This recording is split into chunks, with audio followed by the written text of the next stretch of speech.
Bonjour à tous et bienvenue sur la chaîne de l'Hexamoon Crypto. Nous sommes le samedi 23 avril 2022, il est 16h43 à l'heure à laquelle je fais cette vidéo. Nous allons faire un point sur la situation de l'Ethereum. Si vous n'êtes pas encore abonné à ma chaîne YouTube, abonnez-vous et activez la petite cloche sur le côté, ça vous permettra de recevoir régulièrement tous les niveaux à suivre sur l'Ethereum, mais aussi bien évidemment concernant le Bitcoin qui, je le rappelle, entraîne à la hausse comme à la baisse tout le reste du marché. Ça vous permettra de recevoir des crypto-pépites, c'est-à-dire des cryptos à fort caractère explosif pour les prochaines heures et les prochains jours, ainsi que des vidéos formation gratuites pour tous ceux qui veulent apprendre les bases du trading. Allez, on est parti dans l'analyse technique de l'Ethereum. On commence par une vue semaine, c'est-à-dire une vue moyen terme. Mais avant toute chose, je rappelle à tout le monde que tout ce que je vais vous dire dans cette vidéo, ce ne sont pas des conseils en investissement. C'est à vous de faire vos propres analyses. Et n'oubliez pas que quand vous prenez des trades, vous pouvez perdre l'intégralité de votre mise.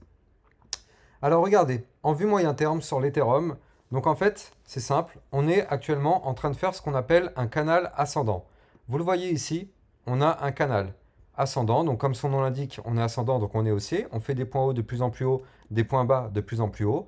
Donc vous l'avez compris, on est sur une configuration haussière. Maintenant, il faut quand même faire un peu attention, parce que en fait, regardez, ici, l'Ethereum était sur une configuration en double bottom. Vous le voyez ici, on avait fait un double bottom. Ça, c'était quand? Ce double bottom avait été validé le 21 mars. Et en fait, la semaine suivante, on avait été atteindre l'objectif. Et depuis qu'on a été atteindre l'objectif de ce double bottom, je rappelle, le double bottom, c'est une figure chartiste de retournement haussière à partir du moment où on casse par le haut la ligne de coup de la figure. La ligne de coup, elle était ici. La ligne de coup, c'était les 3057 $. Donc ça, à partir du moment où on avait cassé ce niveau-là, on avait pump. D'ailleurs, si on regarde l'objectif, ça risque d'être intéressant. Et ouais, et regardez ça. En fait, la mèche là qui est là, ici là, elle a été chercher pile poil l'objectif du double bottom. Donc là, en fait, sur l'Ethereum, on a été chercher l'objectif, donc la figure chartiste en double bottom, ça y est. On a pris l'objectif, c'est terminé, le pump est terminé. Maintenant, qu'est-ce qui s'est passé? Comme je vous l'ai dit, on était sur un canal ascendant. Donc, le haut du canal, il faut savoir que c'est une zone de résistance, là vous le voyez ici. Donc c'est pour ça que quand on avait validé le double bottom, normalement un double bottom, le mouvement doit continuer. Parce que c'est un mouvement de, enfin c'est une figure chartiste de retournement haussière. Donc du coup, une fois qu'on atteint l'objectif, des fois on se fait rejeter comme ce qu'on a là, ou des fois on continue la tendance haussière. Malheureusement ici, vu que c'était le haut du canal c'est une résistance. Qu'est-ce qui s'est passé? On a été chercher l'objectif du double bottom, on a été toucher le haut du canal ascendant sur l'Ethereum. Donc le haut du canal, il était ici, les 3580 $. Et comme c'est une résistance, on s'est fait rejeter sur le haut du canal. Et qu'est-ce qui s'est passé depuis? On crache. C'est simple. On a fait une tendance baissière, mais on n'a pas craché n'importe où en fait. C'est tout à fait normal ce qu'on est en train de faire actuellement sur l'Ethereum. Parce que quand on est dans un canal, quand on est en bas du canal, ici, le but c'est d'aller chercher le haut du canal. Quand on est en haut du canal, le but c'est d'aller chercher le bas du canal. Et ainsi de suite. Tant qu'on ne casse pas d'un côté ou de l'autre le canal, on reste dans la configuration sur canal. Maintenant, regardez, moi ce qui m'embête un petit peu quand même sur l'Ethereum, c'est qu'en vue semaine, là vous le voyez ici, ce trait bleu qui est là, la ligne bleue qui descend, celle-ci, ça c'est une ligne de tendance baissière long terme. Et moi ce qui m'embête, c'est que malheureusement, on l'avait cassé déjà à une première reprise ici. Donc c'est pour ça que derrière on avait craché. Je vous avais prévenu, hein, je vous avais mis une alerte quand on avait cassé ce niveau-là, je me rappelle. Et en fait, quand on casse une ligne de tendance baissière, il faut savoir qu'à chaque fois, on crache quand on la casse par le bas. Donc effectivement, on a craché, on a trouvé un bottom, d'ailleurs on a fait un double bottom pour se relancer, et malheureusement, on a cassé de nouveau, ici là, vous le voyez, on a cassé de nouveau ici la ligne de tendance baissière par le bas. Donc, ça aussi, c'est un signal de vente ici. Malheureusement, ça, c'est pas du tout bullish, ce genre de signal. Alors, on va dire ce qui nous arrange, on va dire, c'est que là, le bas du canal, il faut savoir que c'est une zone de support. Donc ça veut dire que là, même si on continue de cracher, on aura quand même les 2828 $ qui vont nous servir de support. Donc il faut bien évidemment aussi se dire que l'Ethereum est complètement corrélé au Bitcoin. C'est-à-dire que quand le Bitcoin il fait un mouvement, l'Ethereum, comme toutes les autres cryptos sans exception, vont suivre le mouvement. Regardez, je vais juste vous faire une petite comparaison. Je vais prendre le Bitcoin, je vais me mettre en vue semaine. Voilà. Tac, on est en vue semaine. Et regardez la configuration qu'on a. Et je vais vous remontrer l'Ethereum à côté. Voilà. Ça, c'est l'Ethereum. Ça, c'est le Bitcoin. On a sensiblement la même figure. Le Bitcoin, vous le voyez, on a le double bottom, on a le pump, on a le retracement. L'Ethereum, on a le double bottom, mince, pardon, on a le double bottom, on a le pump, on a le retracement. Ce sont exactement les mêmes figures parce que tout suit le Bitcoin, sans exception, tout suit le Bitcoin.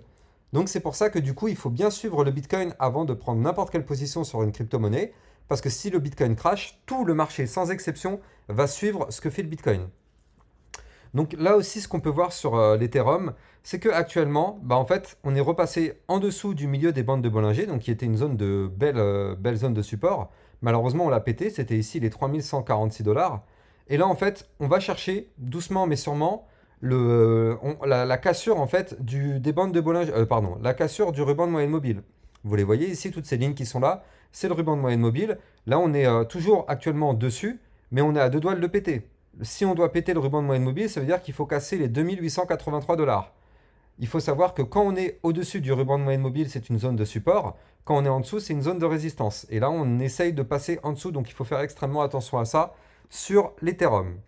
Allez, on va se mettre en vue jour pour essayer d'y voir un petit peu plus clair dans cette analyse. Mais avant de vous parler de la vue jour, je rappelle à tout le monde que je vous mets des alertes sur mon Twitter.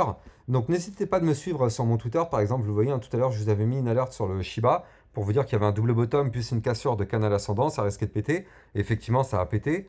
Je vous mets toutes mes alertes à chaque fois, voilà, sur comment ça s'appelle, le APE. Je vous avais aussi mis une alerte ce matin. Le APE, au final, il vous a fait 12%. Donc voilà, n'hésitez pas de venir me suivre sur mon Twitter. Comme ça, vous êtes sûr de ne rater aucune crypto-monnaie qui risque d'exploser. Et je rappelle aussi que j'ai un Twitch sur lequel je fais des lives quasiment tous les jours, enfin, ou un jour sur deux. Et en fait, pendant ces lives, du coup, on fait des profits. Tous les jours, quasiment, on fait des petits profits. Là, vous avez retrouvé ici les derniers profits. Plus 10%, plus 13%, plus 8%, 10% en quelques minutes. Voilà, ça vous permettra donc de faire des profits. Ça vous permettra surtout d'apprendre toutes les bases du trading. Ça vous permettra aussi de venir me poser des questions et me demander d'analyser toutes vos crypto-monnaies. Donc n'hésitez pas à venir me rejoindre sur mon Twitch, Lexa_Moon_crypto. Je rappelle bien évidemment que je vais vous mettre le lien de mon Twitch et de mon Twitter dans la description de la vidéo que vous êtes en train de regarder actuellement. Allez, on continue sur l'Ethereum en vue jour. Mais attendez, avant de démarrer aussi la vue jour, je vous rappelle aussi que tous les matins entre 8h et 10h, je vous fais une vidéo tous les jours qui parle du Bitcoin. Parce que comme je vous l'ai expliqué tout à l'heure, le Bitcoin c'est lui qui entraîne à la hausse comme à la baisse tout le marché. Et dans cette même vidéo où je vous parle du Bitcoin, en général, j'essaye de vous trouver des cryptos pépites, c'est-à-dire des cryptos qui risquent d'exploser dans la journée. Donc du coup, la plupart du temps, parmi celles que je vous trouve, il y en a toujours au moins une ou deux qui fait un petit plus 10%. Donc c'est intéressant. Donc n'hésitez pas à regarder tous les matins mes vidéos. Elles sortent entre 8h et 10h du matin. Comme ça, premièrement, ça vous permet d'avoir le ton. Ça vous permettra de savoir qu'est-ce qui risque de se passer sur le marché la journée. Et ça vous permettra de savoir quel crypto risque d'exploser dans la journée. Allez, on retourne sur l'Ethereum en vue jour. Et là, regardez, en fait, l'Ethereum en vue jour, pour l'instant, on est dans ce qu'on appelle un range. Là, vous le voyez, on est dans une configuration où on n'est ni haussier ni baissier. On est juste dans une configuration latérale. C'est-à-dire qu'en fait, tant qu'on est dans ce range, en fait, on est bloqué. Le haut du range, c'est une zone de résistance. Le bas du range, c'est une zone de support.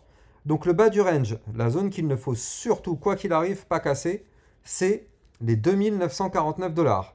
Si on casse ce niveau, le problème, c'est qu'on risque de cracher relativement fort. On aura un niveau de support ici au 2825. Et si on casse ce niveau-là, ce sera pour aller chercher ici le prochain niveau de support au 2487, le bas du gros range dans lequel on est aussi en vue jour. Regardez ça. En vue jour, on est aussi là, en vue macro, regardez. On a ce petit range qui est là, mais qui est compris dans un range bien plus énorme. Là, vous le voyez, configuration sur range.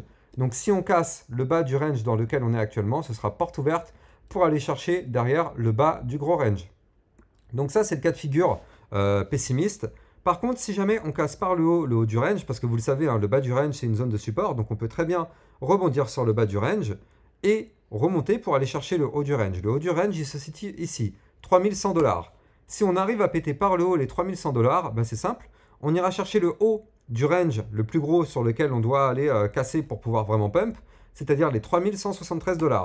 Et le jour où on va casser par le haut ces 3173 $, là, effectivement, ce sera une zone d'achat très très intéressante parce que là, effectivement, on pourra s'attendre à un joli pump, un peu comme ce qui s'était passé ici, vous le voyez? Là, en fait, on était sur un range. Ici, on avait tenté de casser, on n'avait pas réussi. Ici, on a tenté de casser, on n'avait pas réussi. Ici, on avait tenté la cassure et effectivement, la cassure avait réussi. Combien on avait pris sur la cassure? On avait pris sur l'Ethereum environ une dizaine de pourcents, voir si on prend voilà, 12-13%. Donc effectivement, là, si jamais le jour où on casse ce haut du range ici, et ben potentiellement, c'est exactement ce qui risque d'arriver. Parce que vous le savez maintenant, à chaque fois qu'on casse un range par le haut, c'est toujours un gros signal d'achat. Donc je vous redonne le vrai niveau qu'il faut casser pour qu'on pump, c'est les 3175 $. Ça, c'est le niveau. Il faut absolument qu'on casse dans les prochains jours ce niveau-là pour essayer d'avoir un joli pump. Parce que là, tant qu'on est en dessous ce niveau-là, ce sera une zone de grosse résistance. Au niveau du momentum MACD, vous le voyez ici, hein, le momentum MACD, en fait, là, ce qui était plutôt pas mal les jours précédents, c'est qu'on était à deux doigts de faire un momentum cross bullish, en fait, c'est-à-dire qu'on allait passer du momentum bear au momentum bullish. Sauf que le problème, vous l'avez compris, hein, le Bitcoin, il a craché. Donc forcément, l'Ethereum, il a suivi. Et en fait, malheureusement, on n'a pas fait notre cross bullish au niveau du momentum MACD. C'est que partie remise, hein, ça pourrait arriver dans les prochains jours. Là, vous le voyez, on avait le momentum acheteur. C'est pour ça qu'on avait pump de ouf. Hein, si vous voyez ici, ça correspondait à ce momentum ici qui était là. Non, pardon. À ce momentum qui était là. Et à partir du moment où on avait cassé le momentum acheteur, du coup, regardez ça. On avait cassé et derrière, on a entamé une phase de retracement. Et là, du coup, on est normalement pas loin de finir le mouvement baissier. Maintenant, vous le savez, hein, même si là, au niveau de l'Ethereum, on n'est pas loin d'avoir fini le mouvement, si le Bitcoin décide de cracher encore pendant 10 mois, l'Ethereum va cracher pendant 10 mois, inévitablement. C'est ça qui est dommage, en fait. Mais en tout cas, on est quand même normalement là, pas loin d'arriver sur la fin du mouvement bearish. Donc, on va continuer de suivre ça de très très près. Voilà, je pense qu'on a fait le point sur l'Ethereum. On a dit tous les niveaux à suivre pour les prochains jours, voire les prochaines semaines. Donc si cette vidéo elle vous a plu, n'hésitez pas à vous abonner à ma chaîne YouTube, activez la petite cloche. Je rappelle à tout le monde que j'ai un Twitch sur lequel je vous fais des lives de trading. Vous pouvez apprendre toutes les bases et vous pouvez me demander d'analyser vos crypto-monnaies sur ce Twitch. Et je rappelle aussi que j'ai un Twitter sur lequel je vous diffuse toutes mes alertes en temps réel. Donc n'hésitez pas à vous abonner, enfin à me suivre sur mon Twitch et sur mon Twitter. Comme ça, vous êtes sûr de ne rater aucune info de tous mes contenus. Voilà, je vous souhaite à tous une bonne journée. Je vous dis à très bientôt pour une prochaine vidéo sur l'Ethereum. Ciao, ciao!